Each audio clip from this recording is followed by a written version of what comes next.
So andibambo basidlala khona community and ndabona ithuba ndathanda ndafike apha ke ndingazi anything about ama-cellphone, ndingazi anything about iBhayibhile. Masisithethi nyani thina abantu abasha iBhayibhile asiyifundi and ndingazi bendinako ulwazi kancinci kwezinye but ndingenayo i-information enkulu nge-business.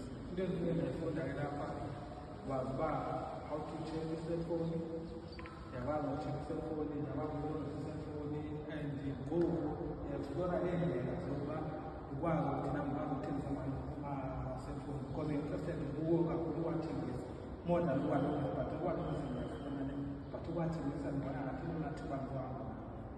So into endiyifundile kakhulu apha ukuthi xa uziqala kuba khona kafike ukuthi kungenzeka ingenzeki sometimes kungenzeka yenzeka.